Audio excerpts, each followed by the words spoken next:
Nehemiah Chapter 4. Progress in spite of opposition.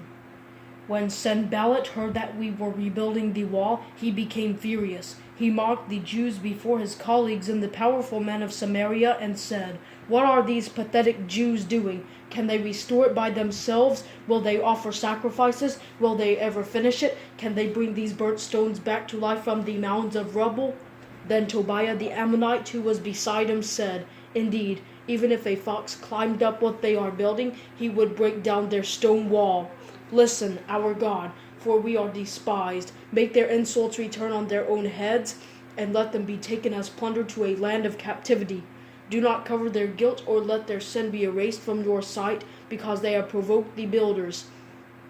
So we rebuilt the wall until the entire wall was joined together up to half its height, for the people had the will to keep working.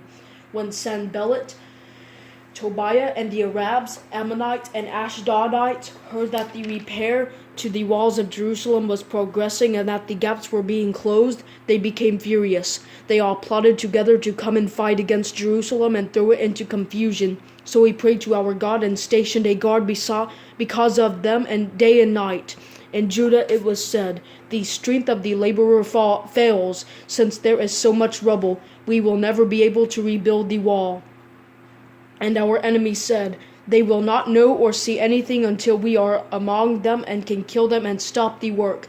When the Jews who lived nearby arrived, they said to us time and again, "Everywhere you turn, they attack us." So I stationed people behind the lowest sections of the wall at the vulnerable areas. I stationed them by families with their swords, spears, and bows. After I made an inspection, I stood up and said to the nobles, the officials, and the rest of the people, "Do not be afraid of them. Remember the great and awe-inspiring Lord, and fight for your countrymen, your sons and daughters, your wives and homes." Sword and trowel. When our enemies heard that we knew their scheme and that God had frustrated it, every one of us returned to his own work on the wall. From that day on, half of my men did the work while the other half held spears, shields, bows, and armor. The officers supported all the people of Judah who were rebuilding the wall. The laborers who carried the loads worked with one hand and held a weapon with the other.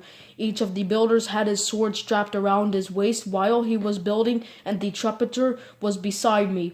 Then I said to the nobles, the officials, and the rest of the people, "The work is enormous and spread out, and we are separated far from one another along the wall. Wherever you hear the trumpet sound, rally to us there. Our God will fight for us." So we continued the work, while half of the men were holding spears from daybreak until the stars came out.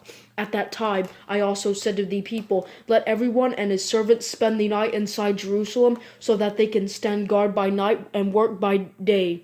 And I, my brothers, my men, and the guards with me never took off our clothes. Each carried his weapon, even when washing.